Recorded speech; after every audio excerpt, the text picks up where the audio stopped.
We drank it all last night. You were invited. We wish you could have come.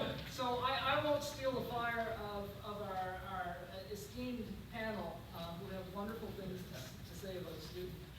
So without further ado, I will introduce our first speaker, David Steinberg. David. We're on to the back in order to get to the computer. Not that one. Hit delete. Wait a minute. On that one. Delete all. This one has Dick's clock. It's a lot better than mine, so maybe I'll give you this. Click on your name, that should work. That's right. We'll get the mouse on your name. There we go. Okay. As we were drinking the wine that you bought at the Technometrics dinner last night, Karen Kaffadar, also a former editor of Technometrics, made the comment that none of us would be sitting at that dinner if it were not for the outstanding efforts of Stu Hunter. And there's absolutely no doubt that that's correct. Stu was the founding editor of Technometrics, and he was the one who got it all going. So it's very appropriate, I think, and fitting for this Technometrics session at the JSM that we devote the session to Stu, and begin the session by talking about how Technometrics came to be and what was Stu's role in it, and who were his partners in crime. So you'll see some of those as we go along. It's a picture of Stu on the actually on the balcony of his home in New Jersey, holding the first issue of Technometrics. This is the February 1959 issue of Technometrics.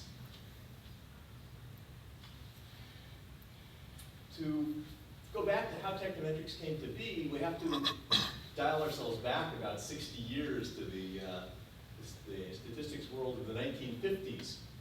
With the proliferation of statistics journals today, there are so many different journals, it's almost hard to imagine for anyone coming up today how the statistics world could have gotten along with so few journals in the 1950s. I'll get to that in just a minute.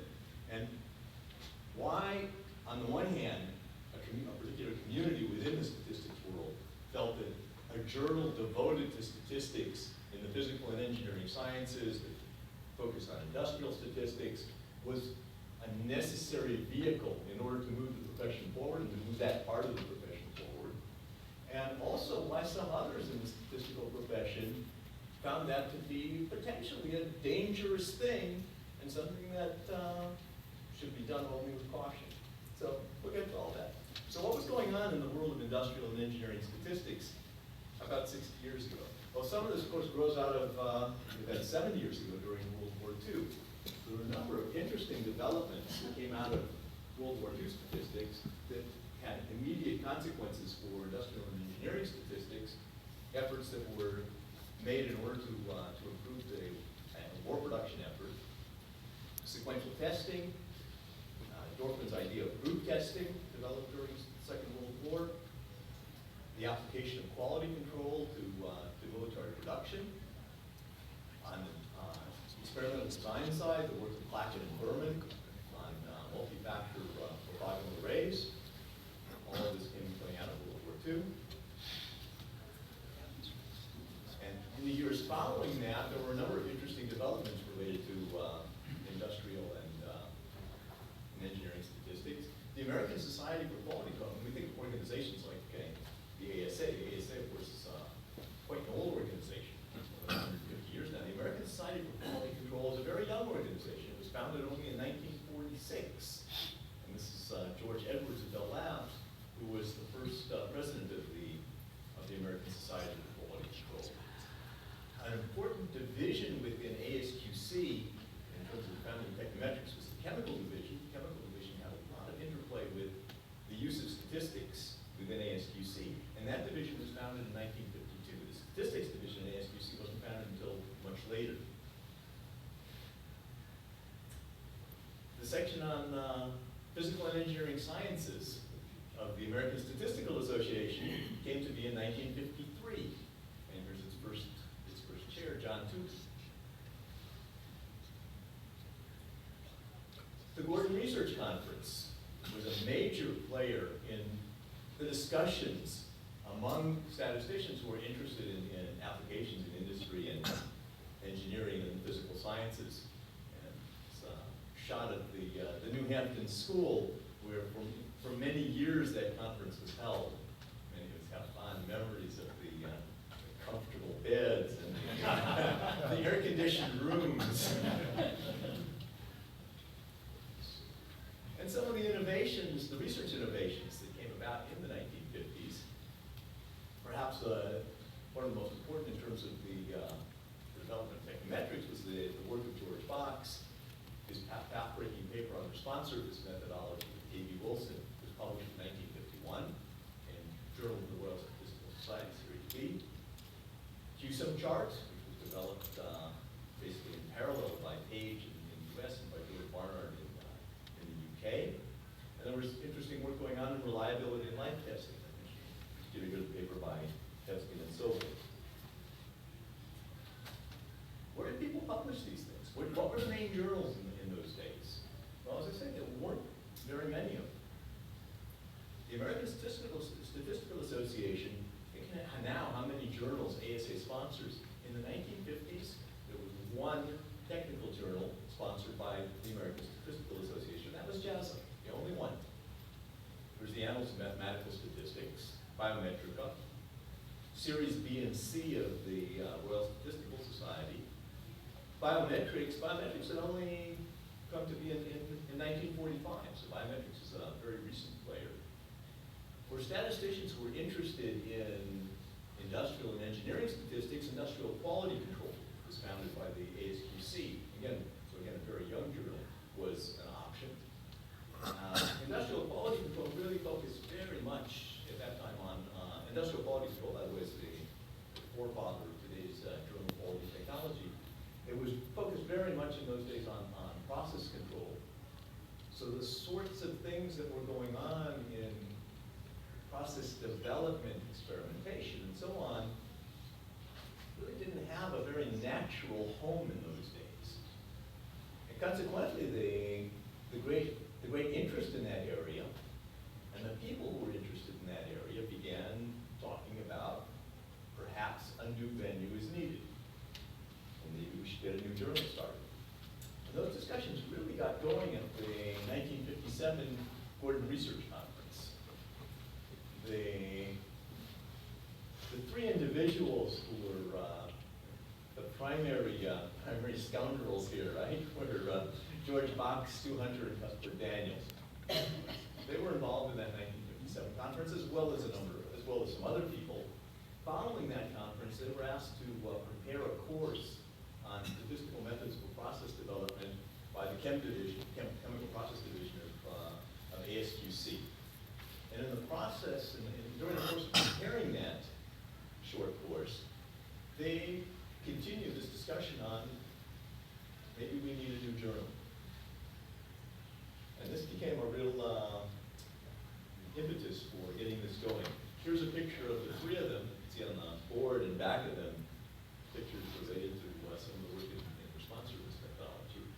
And in 1958, they decided to put together a proposal and to put it before the Chem Division of ASQC. And the Chemical Division at that time prepared a prospectus, and I have a short quote from that prospectus here. A new journal should be started to present applications of statistics in the physical and engineering sciences. It should be sponsored jointly by the Chem Division of ASQC and the ASA's section on physical and engineering sciences. The journal would be for chemists, physicists, engineers, and technologists interested in the applications of statistics in their fields, and for statisticians with similar interests. This is, again, part of the Chem Division prospectus from 1958. This is just a part of it. The prospectus was longer, although not enormously longer. And the proposal was circulated both to ASQC and ASA and generated a certain amount of debate. And again, I want to go back to this idea that in the 1950s, in particular, in ASA, there was only the one journal, JSM. And there's some interesting material in the ASA archives about this.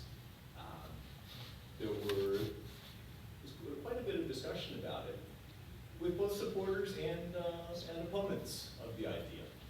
The supporters primarily argue that there's a strong group of people that's really interested in doing something, and if you have a strong group of people that's really interested in doing something, you should probably give them your support because they're going to push things forward, and overall it's going to be good for everyone. The detractors were mostly looking from the standpoint of, we have one flagship journal, and that's where everything should be concentrated. And the idea of breaking off and setting up a separate journal is going to lead to fracturing the profession. And there was real concern in the ASA that this might happen. So, as you read through that material, there are, as I say, there are some very positive comments, and there are some criticisms, and even to the point of one comment, which I'm not going to quote exactly, but it more or less went to the gist of, keep your eye on those scoundrels, Hunter and Box, because we don't know if we can trust them.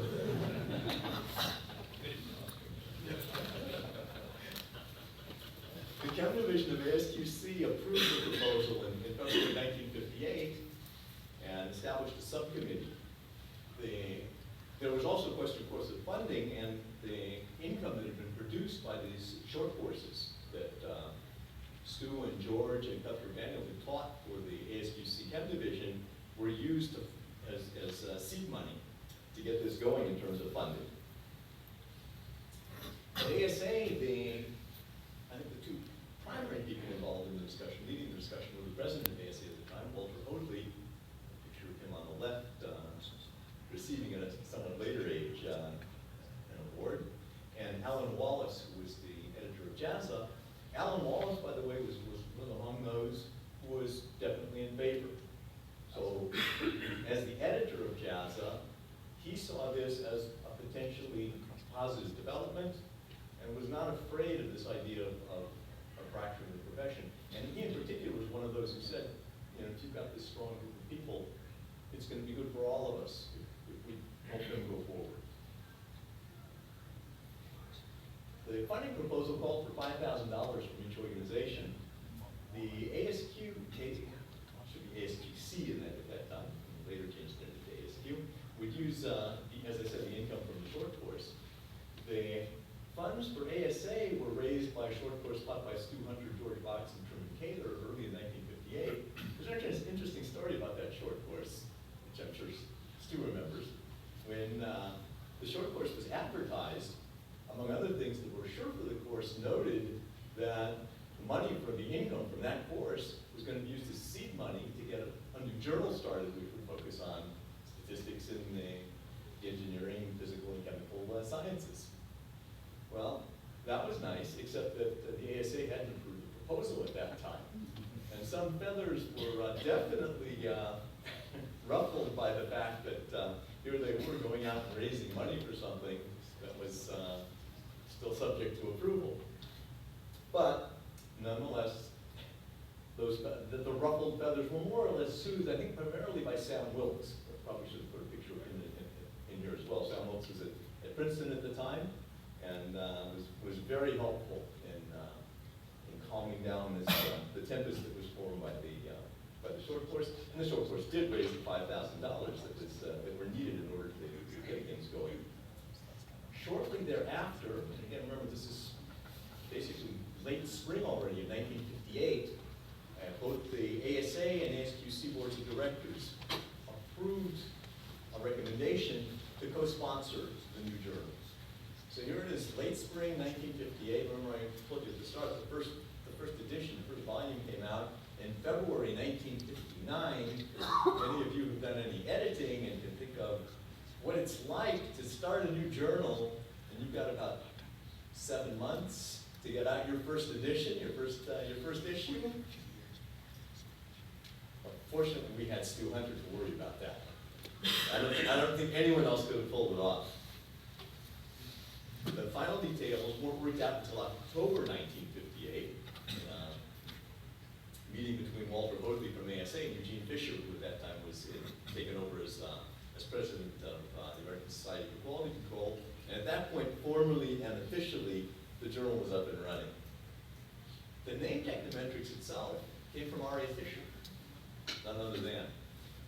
And Fisher's idea was to think of Technometrics as sort of the counterpoint to biometrics.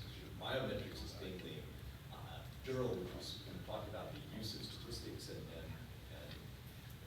measurement and analysis in the biological sciences, and here was the counterpoint for the technological sciences. It was decided that Technometrics should have a management committee, which would have representation from the two organizations, and that would sort of provide the buffer between the editor and the organizations. That's the editor function within that environment. And the first management committee chair was Paul Olmsted. I wasn't able to find out a great deal more about Paul. Stu, do you remember? Can you offer anything about Paul Olmsted? Yes. We don't know about Paul. Only good things.